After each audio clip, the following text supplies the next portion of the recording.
Everybody, we are back. It is Taped on Launch, favorite podcast, favorite channel, favorite everything. We are back. You guys already know what to do. Hit the subscribe button, subscribe. Hit the like button if you like it. Hit the dislike button if you don't like it.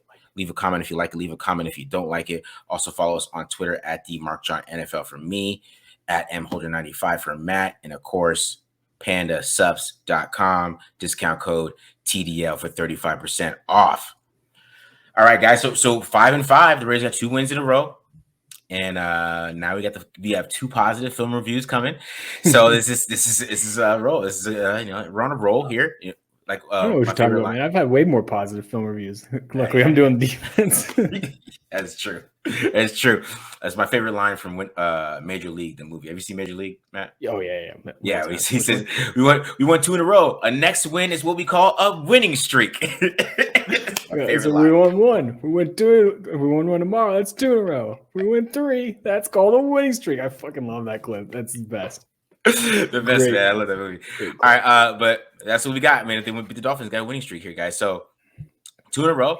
So we went over the film, of course, offense and defense.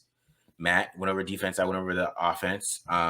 Defense, I mean, kind of had the better game, I believe, right? I think offense, I would say drive to drive, they're inconsistent, but they're playing the best defense in football. I mean, hands down. I'm going to show some of the plays.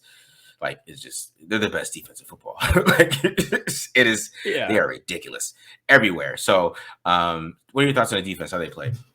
I mean, first of all, I was kind of going to say, like, the game went exactly how we thought it would, right? Like, just be super low scoring. Like, I mean, literally 1 touchdown all night that stood, I should say, because the Dolphins or the Jets keep shooting themselves in the foot. Yeah, that was one of my takeaways from the defense. Like, definitely a good game overall. I think I was a little disappointed with the pass rush initially on the show, but I mean, I went back and watched the film. Like, I don't know what I was thinking. Like, it's delusion a little bit from Sunday night and watched on the broadcast. They actually did pretty well rushing the passer. I mean, Malcolm Kuntz had a big game. He was the guy I could have done. You know, Max Crosby was just another guy out there this past week. They had so many dudes contributing. I mean, John Jenkins played really well. About to go over Robert Spillane and Jerry Tillery, both of whom played really well this week. You know, that being said, they definitely in the last 2 weeks have benefited from playing against some pretty bad offenses and some pretty bad quarterbacks at that. You know, were a few missed opportunities by good old Zach Wilson there. Of course. But at the end of the day, like, we'll take a 16-point outing, take what the offense gives you, and kind of roll with it. I think they're definitely definitely a few guys are starting to play a lot better. I mean, Spillane's pretty good for the last couple of games, I think. And then this week was kind of the icing on the cake, getting a pick with a freaking broken hand. That was awesome. I mean, I saw something on Twitter today where it's like a lot of people would be out for like 3 weeks. He had surgery and played like 6 days later. Like, say what you want about that guy, but you know, he certainly is tough. We can't question that.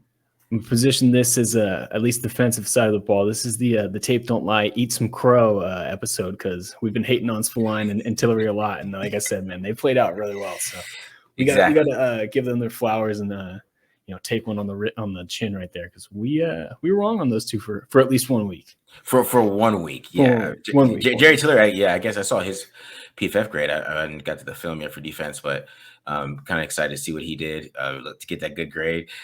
I felt like everybody got graded high on defense. I feel like it was just pretty much. There was a lot of high grades. I mean, Kuntz and Hobbs had 90 grades, didn't they? I don't think Hobbs did, but I think Kuntz did. If you get a strip sack, though, especially a quick one when you win quickly, that's where like your PFF grade is sky. Strip sacks do really well in their system, and if you win quickly, you can get a really good grade. So like that's where like I think a little bit of like the PFF grades can get inflated. Like Jerry Tillery had a damn good game. Would I say he was elite? Probably not, but he also played like 26 snaps. So like those 26 snaps, like you would argue were elite or really good. Okay. They didn't have money in negative plays, but like, I'm not going to be like, oh yeah, that guy definitely had a dramatic difference of a game, or was a dramatic like impact or anything like that, where you would think with that 90 point something grade or whatever he had, but definitely had a hell of a game. His reps were really nice. So let's talk about some on defense. They picked up Jack Jones today. So what did you see from the secondary? Kind of. I mean, I know Amik Robinson probably has a concussion. That's probably why they picked up Jack Jones a little bit. But did you see anything that why they think they need Jack Jones? Because kind of what they don't want to play Jacorian Bennett, basically, kind of, right? I think they don't want to play Jacorian Bennett. I think that's what it is. Like, I don't think Jacorian Bennett didn't really like. He he didn't stand out this game, which not always a bad thing for a corner. I mean, Marcus Peters didn't do much either. Like I said, with the Jets, it was their offense was pretty much just Garrett Wilson, and then it looked like I think Garrett Wilson got dinged up at one point. Like he had one, like beeline to the sideline and looked like he was hobbling, and that seemed to be a big difference. But like basically, like there weren't many guys that looked bad against the Jets. So, I don't know if it was anything in particular from this past game, like from Ja'Cory Bennett, because again, I thought he played fine. He just wasn't much of a factor. Yeah. Again, I think as Bill pointed out, like Jack Jones is a Long Beach Poly kid that Antonio Pierce coached in high school, went to Arizona State, has had plenty of talent. It's just off the field stuff that's always been the issue with him. So yeah, I think it had more to do with, hey, let's get this young player could be a good corner for us, and if we have a guy that's maybe in his ear a little bit, maybe more like a big brother or father figure type of guy to him, then maybe keep him on the straight and narrow. And again, his play has never been the problem. So yeah, exactly. Yeah, he played good at ASU. I really liked him at ASU. I liked him last year with the Patriots. I think this year he was just kind of in his head. You're in the doghouse with Belichick. You ain't doing nothing. Let's keep it, bro. Yeah. So yeah, he was just in the doghouse, and that's why he was released. And now he's traded. But I mean, he came in there and played really well as a rookie last year. I think there's a lot of upside there. Yeah. Free agency. You know what I'm saying? That's what I like. On offense, offense was interesting because it was the opposite of everything we did on the offensive line all year. They were bad in pass protection, and they're pretty damn good in run blocking. So it was just weird. Greg Van Roten had a pretty good game run blocking. Everybody kind of did. Andre James got beat a couple times, but he had a pretty good game there too. Mumford was just moving people like crazy, and Illuminor held his own too, and so did Parham. I mean, there's some instances where they got beat because they're just not the greatest run blocking line of all time, but they are definitely getting better there. But the opposite happened on pass protection, which was, Mumford was getting beat all game. He was getting beat a lot by 91. That's what's that? He's Franklin Myers. Franklin Myers, yeah. Whipped his butt all game. Jermaine Johnson got Illuminor a couple times when they were switching in, and then Quinn Williams, of course, was just dominating them whenever he wanted to. So it was interesting to see how O'Connell played and how he handled that. I really like how he handled all that pressure and making that happen. And some of his best throws were under pressure. Right, there's some instance where maybe he could have ran to a sack, or maybe I feel like he could have just got rid of the football. And he said he just felt like he was trying to make a play. Sometimes I'm like, bro, you can't make plays, man. Can you please play pocket passer? I don't need you trying to make plays, okay? Because that's what I feel like sometimes. I feel like he's trying to avoid the pressure and dog. I'm like, no, bro, just not against that defense. Like on the 3rd and 18, on the 3rd and 18, he had Michael Mayer on a quick play, or they get a field goal.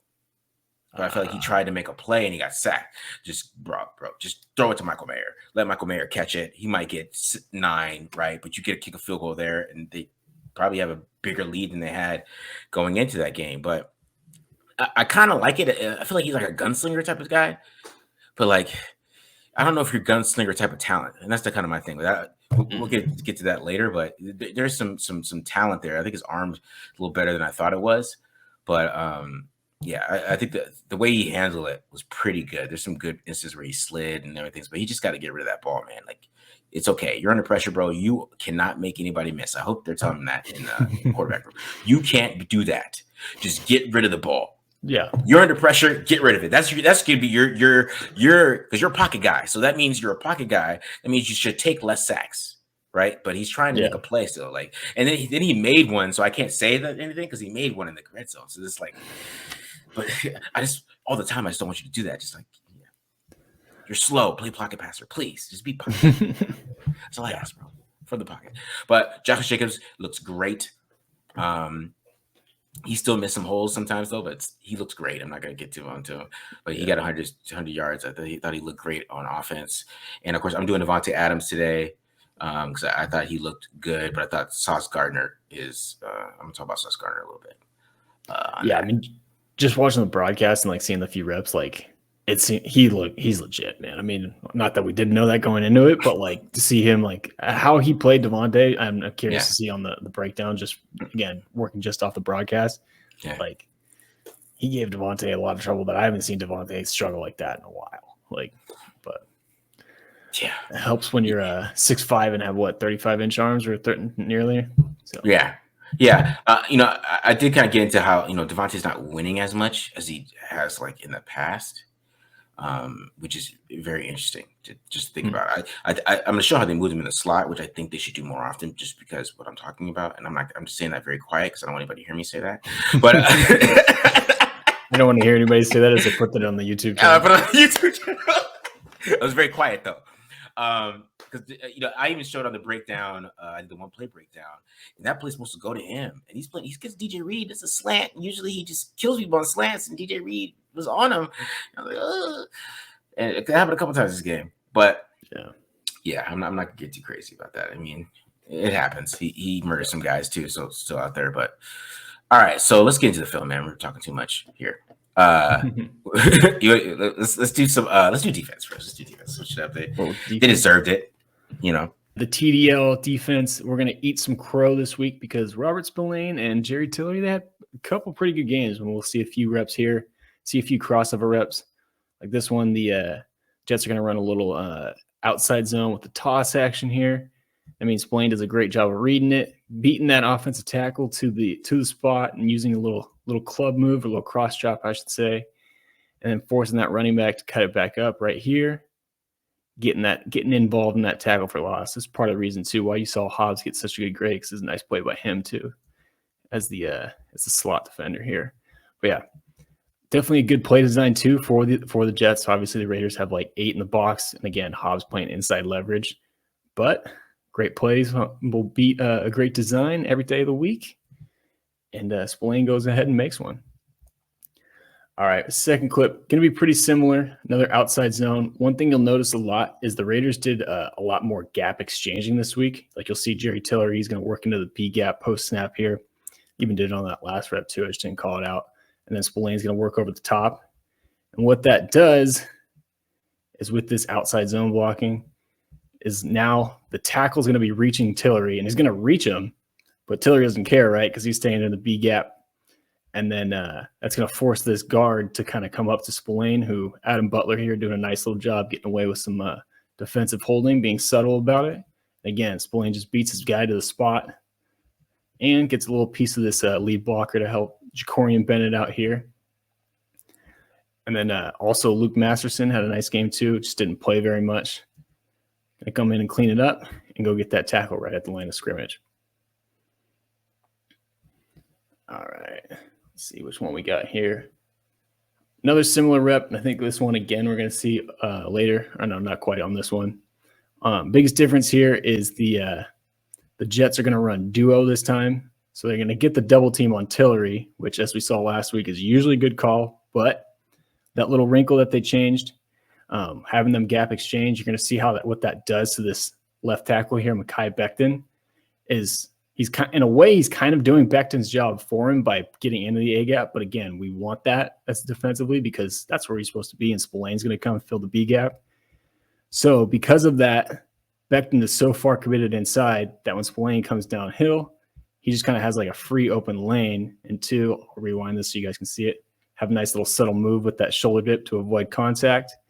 And then we're just going to meet in the running back in the hole to get an unblocked tackle for the tackle right at the line of scrimmage. So great play design, great recognition by Spillane to realize right here, hey, Becton's done my job for me. He's covering that B gap. I can go play to the C gap and make a play and get a tackle and show up on the stat sheet to get the tackle for no gain.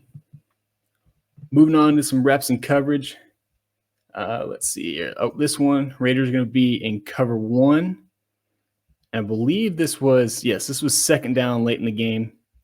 Obviously about midfield. Jets need a touchdown to come back.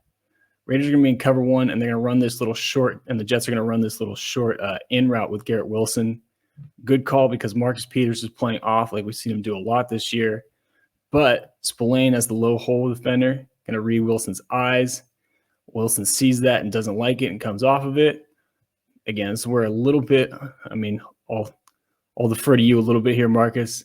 So a little bit what I was talking about in the intro. I think that ball should probably be ripped to Wilson regardless. But Spillane's going to be there to take that away, disrupt Garrett Wilson's path. And then on top of it, too, Once Zach Wilson starts scrambling, Spillane comes downhill. He pulls up at the line of scrimmage, and that's where Spillane's one sack came from earlier in the game. And then forces the Jets into a 3rd and short. They end up throwing an incompletion on the next play and have to punt. So again, another quality play for Spillane that had a big impact because it kept him off the scoreboard in a low-scoring game. This clip's not one that's going to show up on the stat sheet. A little bit different. Raiders are in cover 3 here. But the thing I like about it, too, is, again, we're reading Zach Wilson's eyes. Zach Wilson, that's one of his biggest flaws, is he's almost never going to take you away from where he wants to go. He's always going to stare down his receiver. Spillane does a good job of recognizing it and starts to crash. Now, this ball gets tipped at the line by John Jenkins.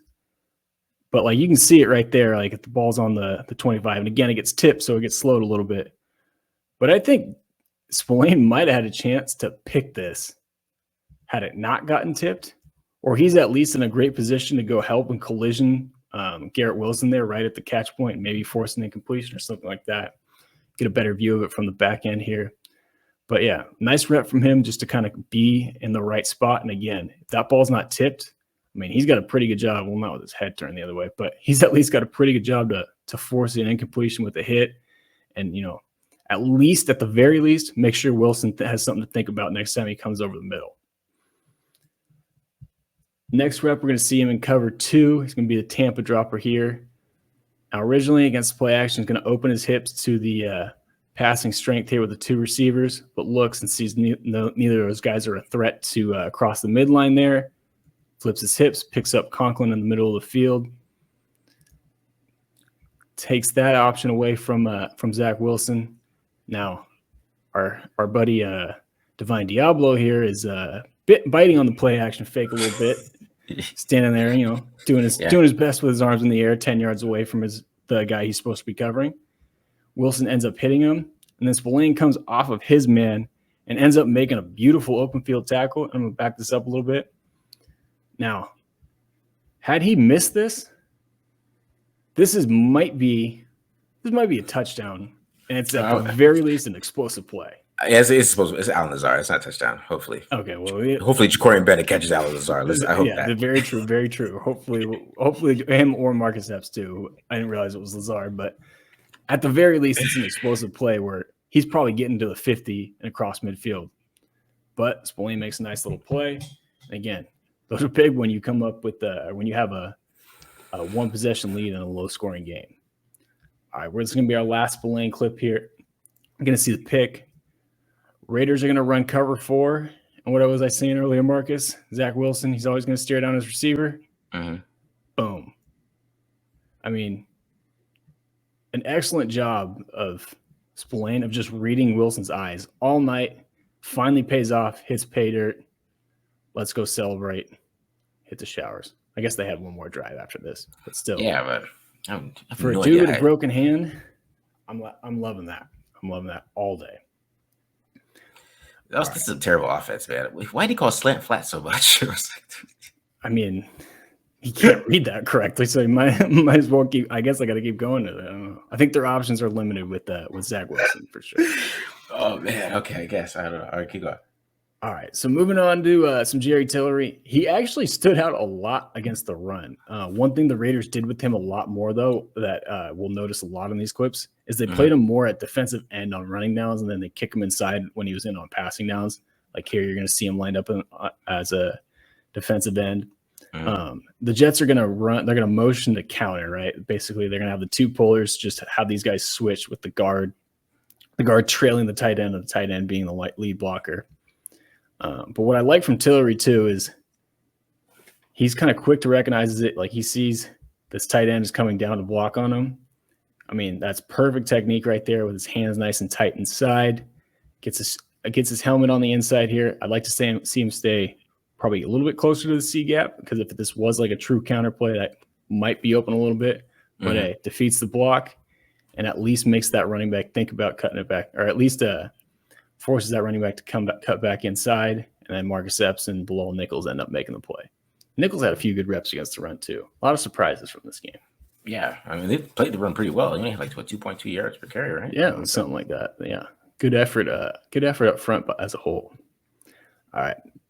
So first of all, I kind of want to talk about like this look that the Jets are given. This is a tough one because as a defensive end, like Jerry Tillery is still responsible for this C gap between Mekhi Becton and this inside tight end.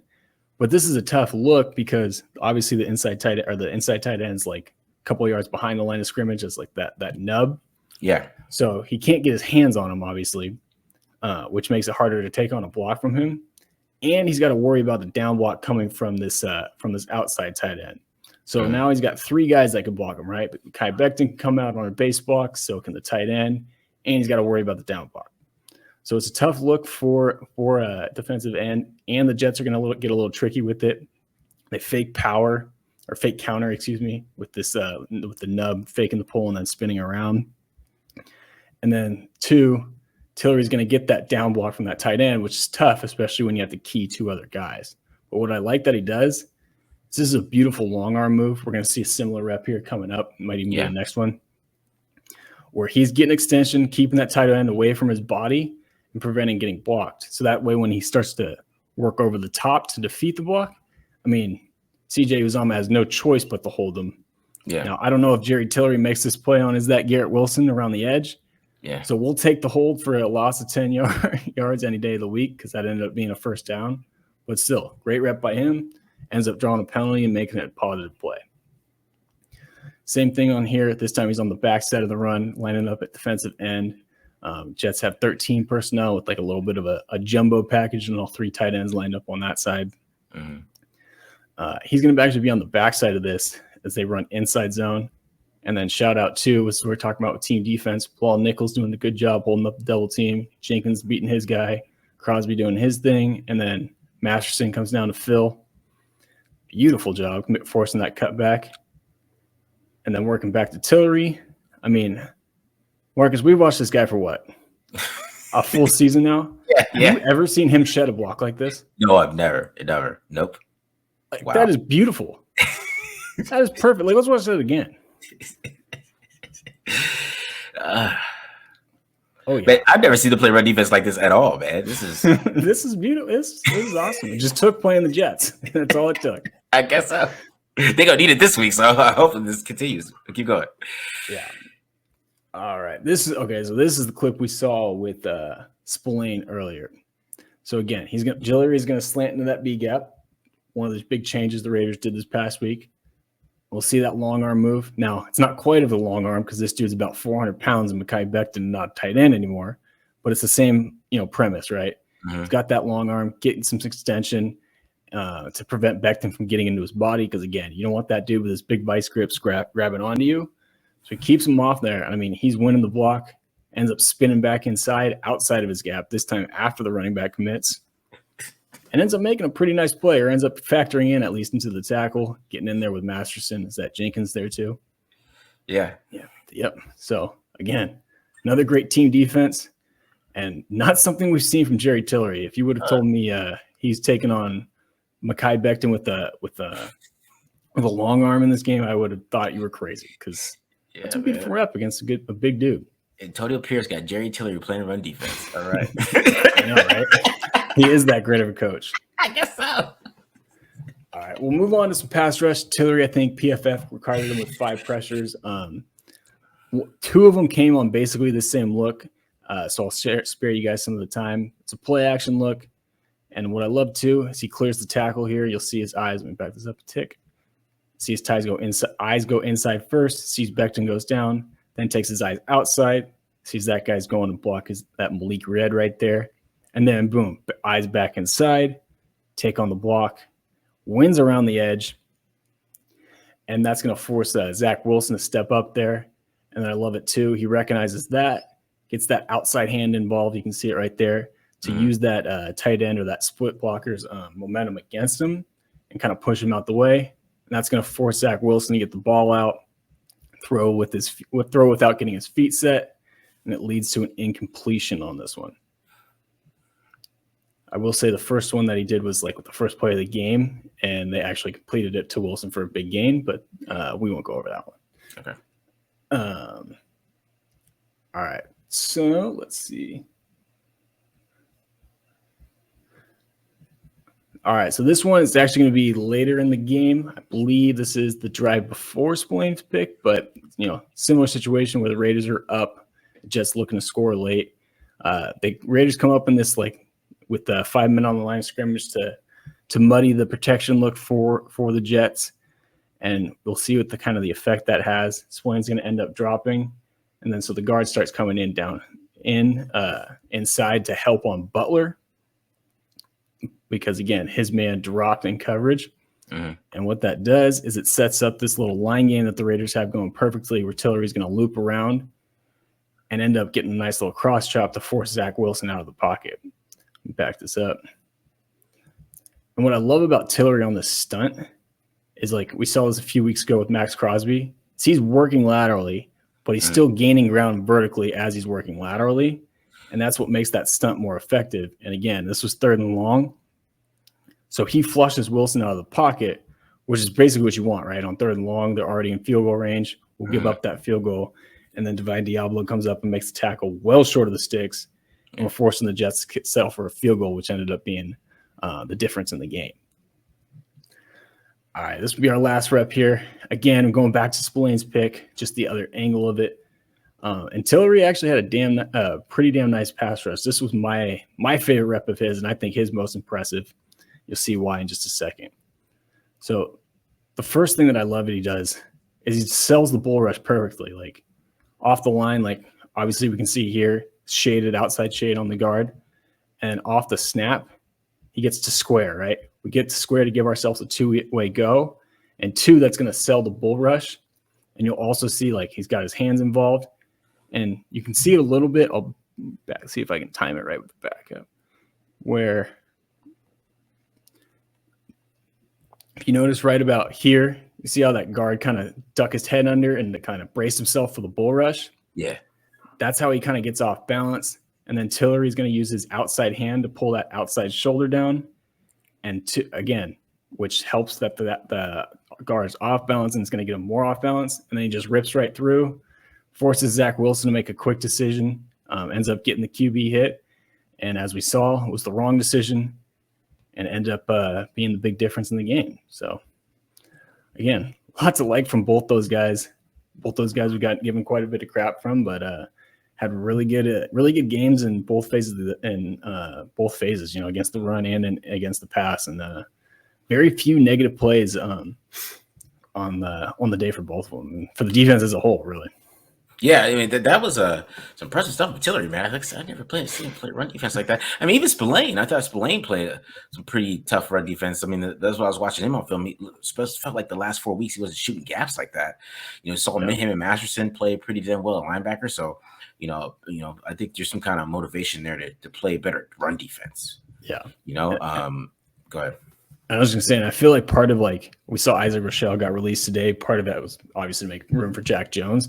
But I feel like we're going to see Tillery play defensive end on rundowns a lot more than we have been, especially if he can play like that. Obviously, Jets' offensive line isn't great, but if he can do that again this week against a much better Dolphins offensive line, I think he's might have found himself a little bit of a role to be able to play on all 3 downs. Because again, I like him when you can get him those one-on-ones, and if he can shed like he did against Max Mitchell on that one, yeah. That's a beautiful rep. And then moving him inside on the passing downs seemed to be the key. Yeah, I mean, that was just interesting to watch, man. I just never seen him play run defense like that. Never. Wow.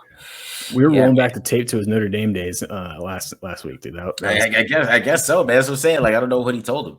I don't know what Pierce told him. Maybe he just called him out in the film room because, yeah, man, he never played run defense like that. And then, get some pass rush out of him too. I mean, that's what you want. You want him to kind of be that defensive. That's what he's supposed to be, right? He came out as a defensive end and then move inside, right? On pass down type of guy, right?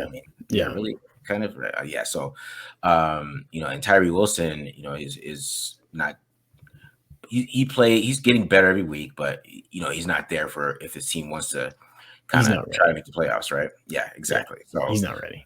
Because to be honest, this team's 5-5. I mean, it doesn't. People could say what they want about how the Raiders look going forward, but in their minds, they have a shot. So it doesn't matter what we think or whatever analytics or whatever, the FBI or so the FBI has the Raiders like 1% chance to make the playoffs. It's like the worst in the league. I'm like, God damn, they're 5-5. They're not like, but anyways, you know, those type of things, they're 5-5.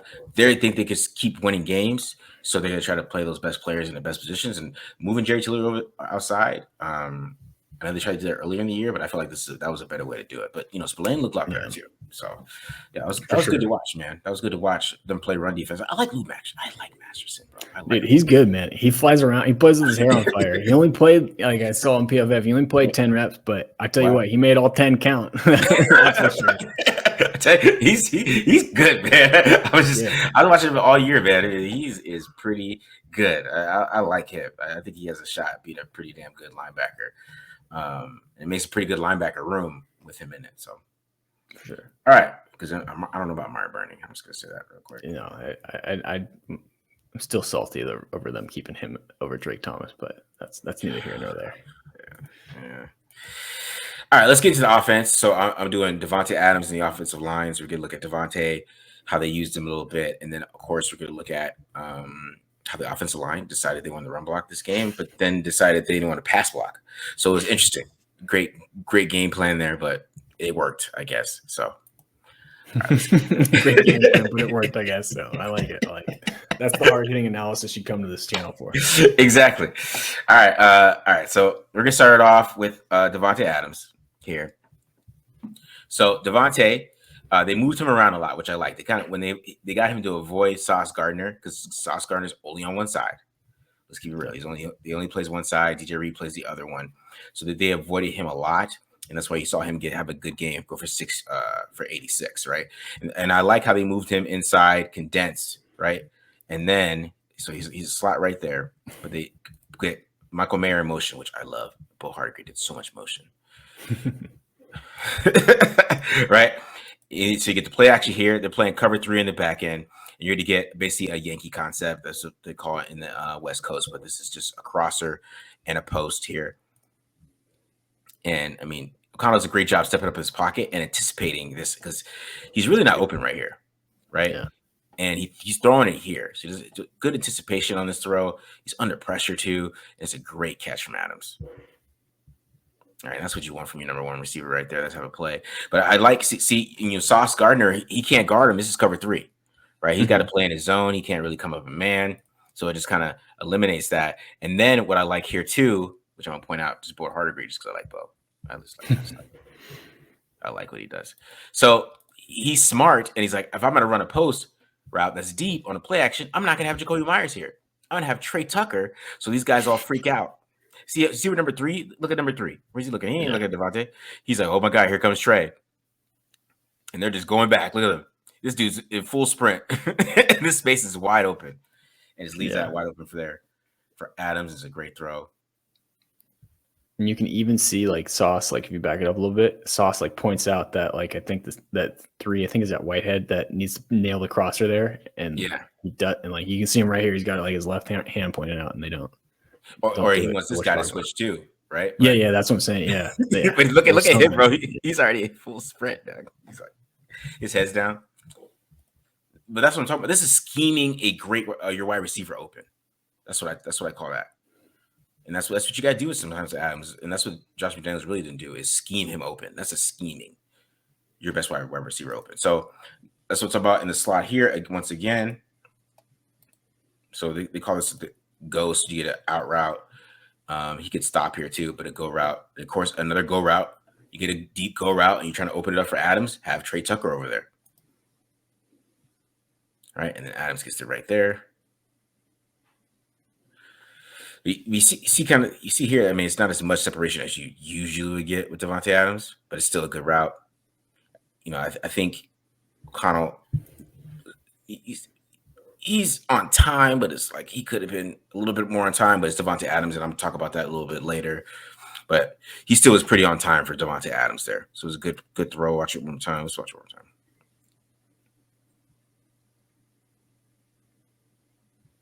Right here. Because, this guy's playing outside leverage. This is a great catch one-handed, too. That's first down. Not any first down. I mean, good yards there.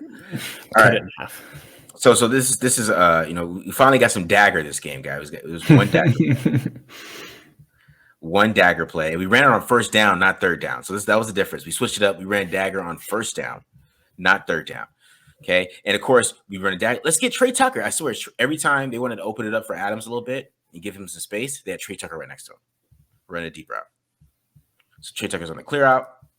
Right. This guy's pointing at Trey Tucker because I'm telling you, they were a little bit worried about him too. The plays that he had in that game, they had him worried. And then, but O'Connell's looking over here. Right, and he could have threw Irons actually because Irons is open if you do anticipation.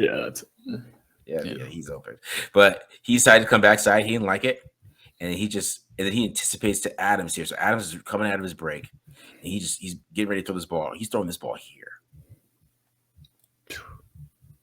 just on the money dime. That's a great catch from Adams in traffic. The Sauce Gardner's, I mean, they're playing quarter. Sauce Gardner gets there really quick too. You see how good he is. He gets to that ball quick as hell and almost knocks it out. First down. And there's nothing they can do about that. There's nothing you can do about that type of throw. So, but you see how I like how O'Connell can he can anticipate what Adams is going to do a little bit. Now, I do think he gets a little Adams crazy because he could have threw to Myers. He could have threw to Myers, right? And this is a very tight window throw, but he made it, and you like a quarterback who can make that throw. So that's how I looked at it a couple of ways. But all right, so next one here, you get another throw here. It's on the outside. I like how Adams does this one too, so I'll let it run real quick because this is out versus outside leverage, and he still finds a way to get outside. Get the first down there. Yeah. So you still see the great elements of route running here too. Because this guy, he's expecting the out here, right? He's playing outside leverage, and gets him just come inside a little bit. It's very subtle. Gets DJ Reed just take that one little step inside, and it's too late. He's out of his transition. He's stumbling a little bit. First down. And that's savvy route running right there. That's where you get Davante. But like I said, they move him around a lot. Get him in different positions. They really kept him away from Sauce Gardner, to be honest. And it's easy to do against the Jets because they only play one side. But when he did play Sauce Gardner, so let's talk about this one right here. It wasn't very fun for him. Let's keep it real for you guys. I mean, he did say a lot about Sauce Gardner before the game, but Sauce Gardner was very quiet. He's very respectful, actually, to Davante Adams, because Davante Adams kind of gave a little bit of disrespect, in my opinion. And you kind of, I just want you to watch how Sauce Gardner plays a mesh. Okay, so this is a mesh, right? And usually, these guys are trying to run into each other, but watch how he just like goes under it perfectly, slides perfectly under it, and then it's a catch, but he makes a tackle right there, great tackle, and it's fourth down. Raiders got a punt. So go ahead. Yeah, that's not normal. I'm gonna tell you guys that right now. That is not normal.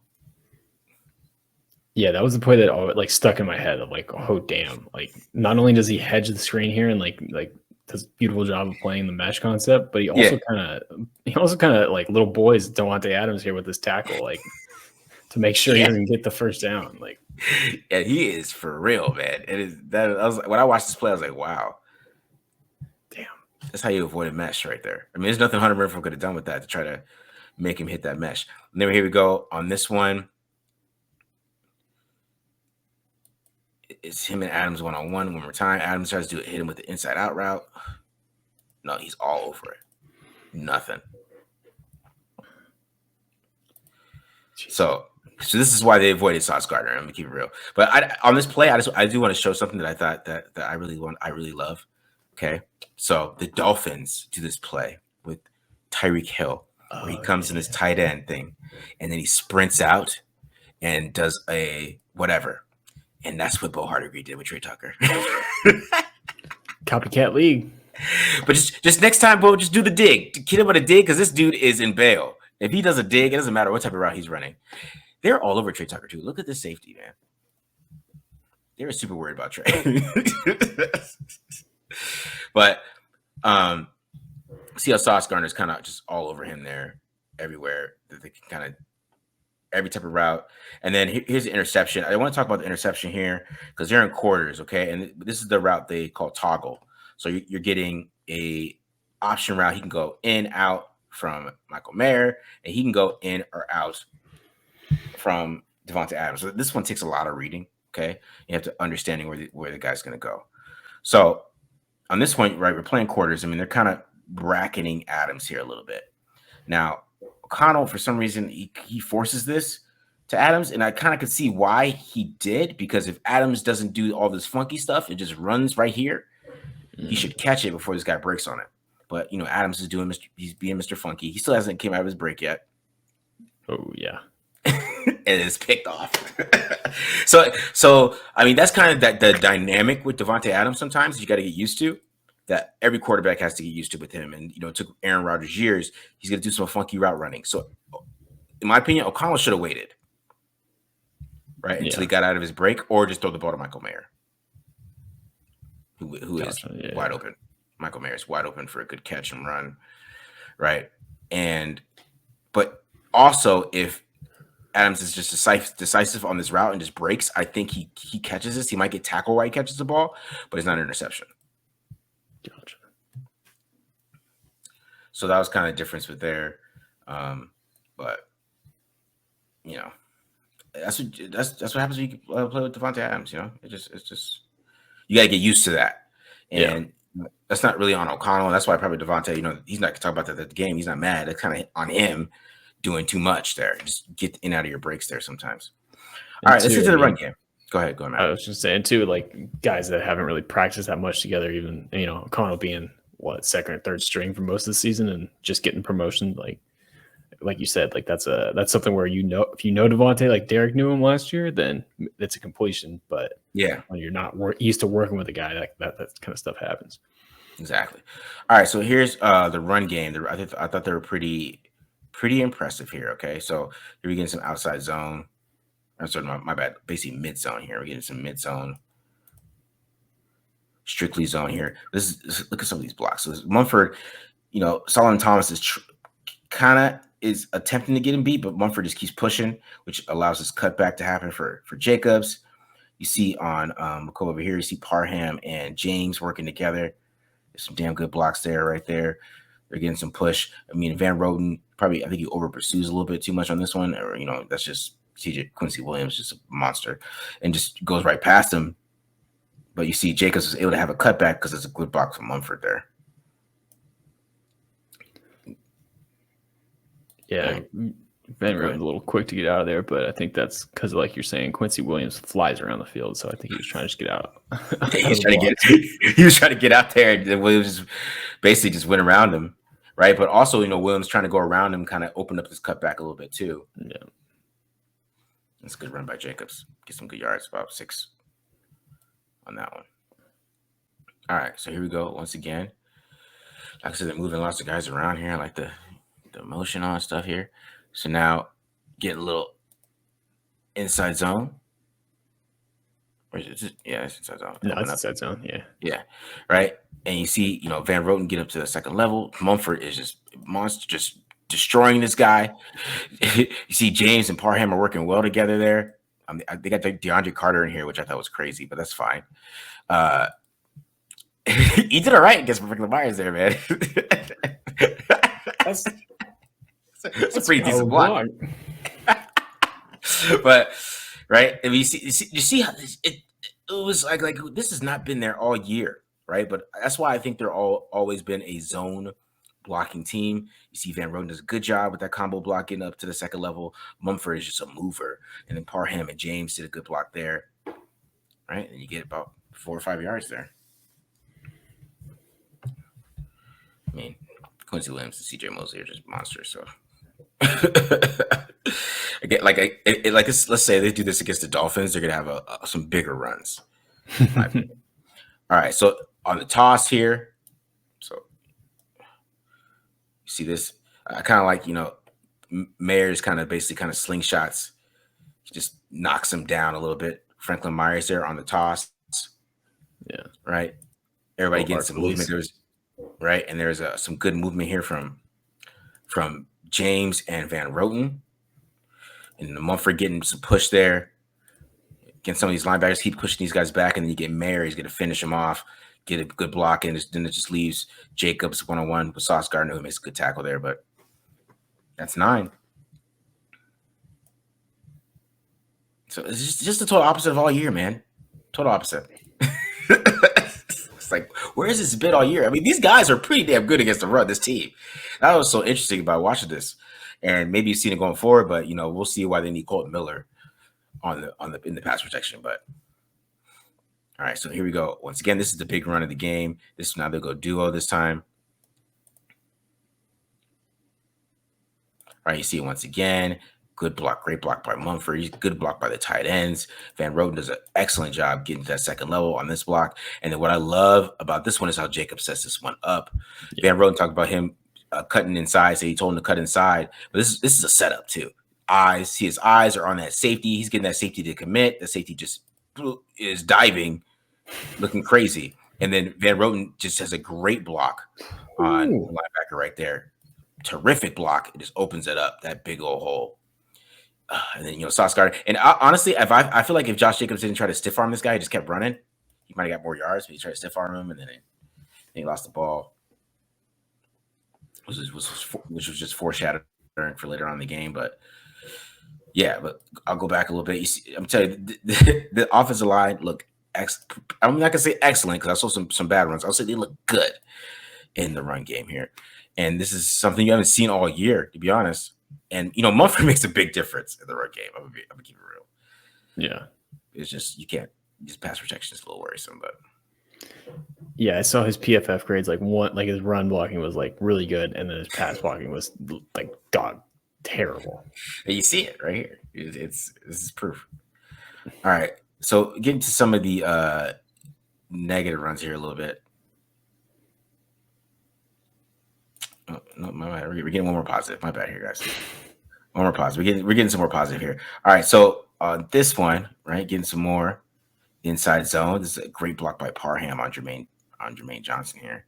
Just kind of, Jermaine Johnson just slips. But you see, 68 and 70, they are destroying Quentin Williams right there. Mumford has another good block, right?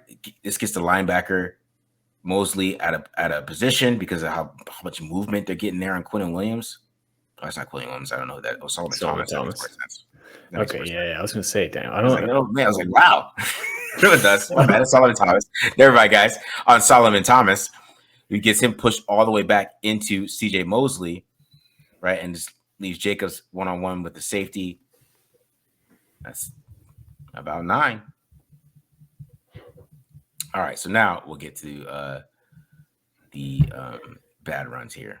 So this one is kind of on Michael Mayer. Michael Mayer just gets blown up. Everybody else has pretty damn good blocks like usual. Mumford, Roten, they all have pretty good blocks here. But Michael Mayer does not on this one. So, I mean, there's still some issues there. Mayer had a pretty good game run blocking. But he's one-on-one with this guy. This guy's supposed to beat him. And then, they're kind of blitzing again through that gap a little bit. So still a little bit of a tell there, but kind of see that run play there. And then here's I like this formation, getting kind of like a pistol look here. I like this. But it didn't execute it well, but I liked it. Because then you get Quentin Williams just kicking Andre James's butt right away. That's Quinn Williams. Yeah, there's Quinn Williams right there.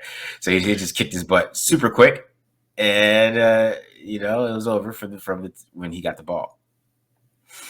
And then here's another one here. Oh, no, my bad. We're getting the pass protection now. Sorry, guys. All right. Pass protection. It wasn't that great either. See, on the interception. That's Quinn Williams. There you go. Quinn Williams again. Against Dylan Parham, right? I mean, everybody else is pretty good block, but no. Parham gets stood up here. Just gets way too high. He's way too high on this one. My biggest critique here is maybe we turn the center left towards Quinn Williams instead of right so that we can get the double team on their best player on the defense. Yeah. I mean, really didn't have too much effect to the throw, but I mean, this could have rushed O'Connell's process a little bit. Yeah. Ended with also could have torn his ACL. I know. So, I mean, it was bad, man. It was bad in pass protection. Let's keep it real. Even on the play action, right? Even he slips, we see Mumford is already got his butt kicked, right away, right? He's reaching. I mean, I don't know. That is not great technique. Let's just say that. And then Franklin Myers is right around him, right? And then since Van Roten sees Mumford is losing, he tries to come help, which then leaves 70 with the free lane right to O'Connell. But O'Connell does a great job stepping up in the pocket and making a great throw under pressure. Nice ball. All right, so next one here. This one, everybody they just got beat on the stunts. I mean, because a lot of times they got beat, there's completions, right? But it's just, they were just every time he was under pressure, like seriously, every throw. There's Quinnen Williams again. There's Quinnen on the stunt. I don't know what Parham's doing here, to be honest. I don't know what he's looking at. Go to pre-snap.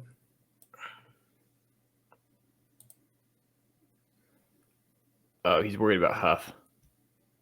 But yeah, when he should have. Why did they treat Quinnen Williams like Dexter Lawrence? He would have blocked Dexter Lawrence, I'll tell you that.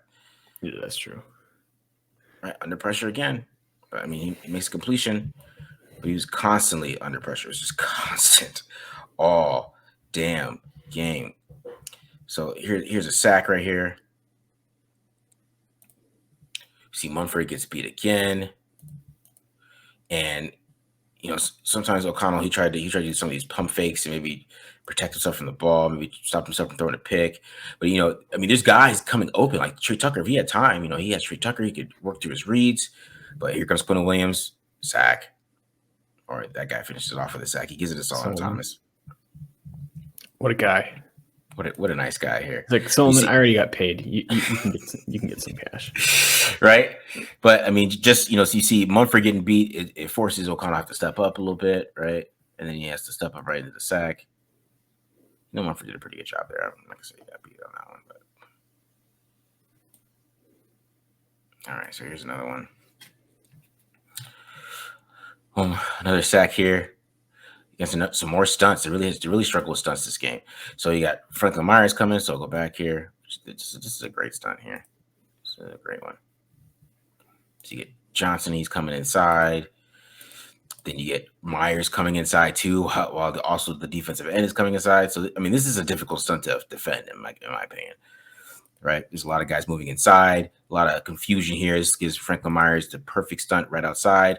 Nobody's even ready for him. And this is what I'm talking about with O'Connell trying to make a play, because I mean, it's really right here to step up and just find somebody downfield. There's probably somebody running open or something, or some way he can get rid of the ball instead of taking this sack. You see, he's fighting. He's trying to make a play, and that's how you fumble and stuff. You know what I mean? Like those type of things. Like that's why I feel like this sack is a little bit on him, but you just still see the confusion that was caused by the Jets front for the Raiders offensive line. If I'm remembering correctly, I think this was the third down play where they couldn't take a sack. Mm-hmm. So yeah, to your point, yeah. So like this one, I really wish when he saw Adams on this one, he just kind of came off it, but you see just Quinnen Williams just being a monster. Right? I really wish that he just because he pump fakes Adams, because see how this guy goes into Adams' right vision, and when he pump fakes, I kind of just wish that he kind of just went here to Michael Mayer instead of trying to go back to Adams again. But he got lucky that ball didn't count as a fumble, to be honest. Yeah. All right. Oh, but I got one more, guys. I got one more. There's a lot. So here's another one. There's this Mumford just getting the bull rush, and then you see, Quinnen Williams right there once again, just dominating against Parham. So I mean, Quinnen Williams was really the big reason, was part of this, but Franklin Myers was dominating too, and it's a good job of kind of just tucking, but that everybody gets beat. It was just constant pressure. That's why I was like, he played pretty damn well for how much pressure he was under. Because I mean, these guys are getting beat quick too. This is not like a lot of things like where these guys he's holding the ball a long time. It was just a butt kicking. Let's keep it real. They just got their butts kicked. All right, so that was the offense there. I did like what they did with Adams. I like what they did with the whole offense. I showed some of it. I like what they're doing with Tucker. I really like how he used Tucker. Tucker had the Jets scared to death, which I feel like those couple plays that he had last game, they did. I mean, they were scared of him. And I think that opens up a lot underneath. So I think they can mix it up if they can get him on the same side as Adams doing some of those routes, how they scheme it up. I like how Bo Hargrave did a lot of those things and just scheming these guys open, which is something that I really like to see. And then the run game is just working totally different. I mean, if they can run the ball like that, I think Aiden O'Connell will be fine. They got to keep that consistency with the run game. I like how they keep running zone. I like how they stick with the inside zone. If they go power, it's more duo than anything else. So they're sticking with a lot of those zone concepts, and I think Jacobs is playing damn well under it. Like I said, they go power. It's going to be a crack toss, those type of things. But if it's inside run, we're doing zone, and it's working. Right. And then, if you do a duo and then he still has a good run there and he's getting 40 yards. So the offense, for the defense they played, I thought they played pretty well for context. Yeah. Right. I think, go ahead. I was going to say, I think that's a fair statement. Go ahead. Yeah. So if context wise, it looked pretty good for who they played. And there's a lot more they can do against a team with weaker defenses, I believe. Right. We got the Chiefs on a couple weeks from now, but I think the Dolphins, they can run the ball on the Dolphins, I believe. So if Van Roten and those guys are getting the second level, to give them those linebackers like they're doing against the Jets, sometimes those Jets linebackers would just win. I didn't even show one play where like Quincy Williams took out Thayer Mumford. I was like, what is happening? He's like 340 pounds, my dude. How are you taking him out? So those linebackers are different over there with the Jets than the normal NFL linebacker. So I think we'll see some improvement there with them getting out to the linebackers and maybe Jacobs getting more yards off of some of those runs with the initial push they get. So yeah, it was good to watch the run game. And I liked how O'Connell handled pressure and it didn't let him get him flustered because I don't know. There's a lot of quarterbacks, man, in this league that would have been a long day for them. So yeah, I liked it.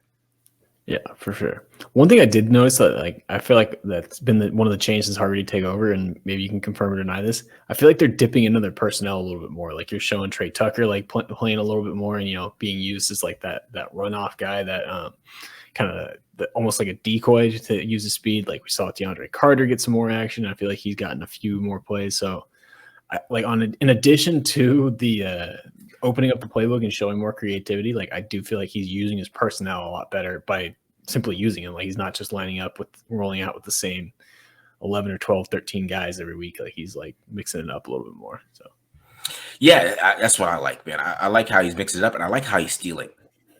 I like that. Yes. Also I love it. Keep stealing. That's what I like. That tells me he's watching what other teams are doing because adding that Trey Tucker thing and, Sean McVay did that. If they can mix it up with Trey Tucker, just showing that on film just keeps teams off guard, in my opinion. And it's going to open things up for Adams because he's not going to face Sauce Gardner every week, right? I mean, Xavier Howard is pretty damn good, but, I don't think he's Sauce. Jalen Ramsey is pretty good too. Yeah. I forgot Jalen Ramsey. Yeah.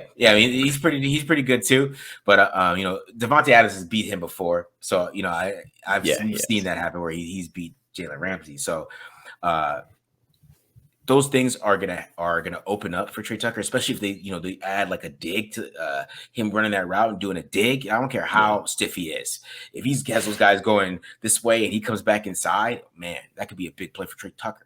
So just how he's using everybody, they use so much motion all the time.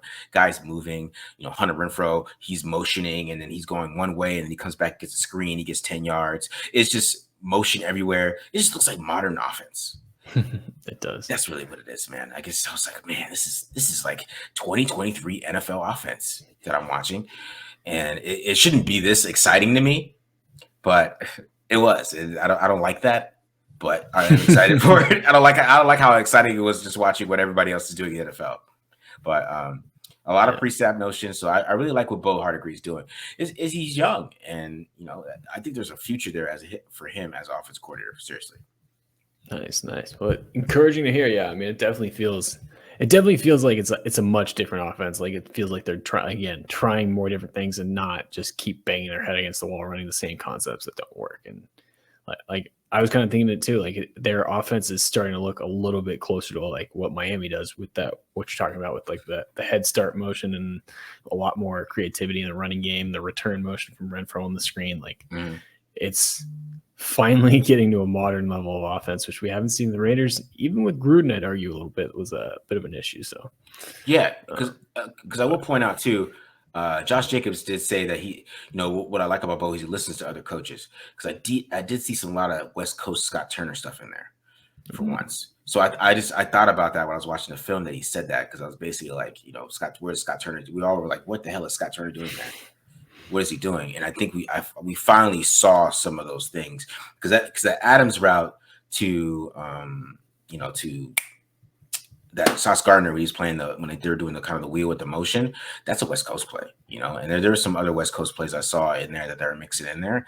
So I think that is kind of there too. You're right, finally seeing Scott Turner being a passing game coordinator a little bit, which is his title. So that was interesting to see too as well. Yeah, for sure. Finally, man. All right. Any other thoughts, Matt, before we get out of here? Not much, man. I mean, pretty positive review. I think I like what you're saying about them being able to run the ball in the Dolphins this week. So because that'll be key to keep that offense off the field and control the game a little bit. So we'll see how it all shakes out this week. Yeah, they got Mr. 12.1 yards per carry coming back though. So well, they average I think they average almost 6 a carry right now as a team. So it's 12. I mean, obviously a bit of a jump from 12 to 6, but either way, you're probably going to be most drives are going to end with a touchdown at 6 yards a carry. So yeah, for sure, a way to stop that offense for sure. For sure. All right, man. All right, we're out of here. Like always, guys. Subscribe. We're only like 20 away from 100. 10,000, I mean. So 100. Yeah. Yeah. Only like 25 away from 10,000. So hit the subscribe button. Subscribe. It's your first time watching it. Hope you enjoyed it. This is what me and Matt do every single week. We'll also do the preview, and then we got Friday Night Gambling coming back this week, and then of course I don't know, might not have any guests this week, but then of course you got instant reaction on Sunday. So make sure you guys watch Taped on Live, subscribe. Also join the membership and get some O'Connell out there tomorrow. And also do some I'm trying to get some JJ McCarthy this week because I feel like I have to watch him for some reason. And so I'm gonna watch JJ McCarthy and I'm trying to get some Tyree Wilson. I got all these Tyree Wilson films. I'm trying to get on this membership thing. I'm just to do like 3 games with Tyree Wilson. So all right, got all that ready for you guys. We'll get it. I'm out. Peace, guys. Peace.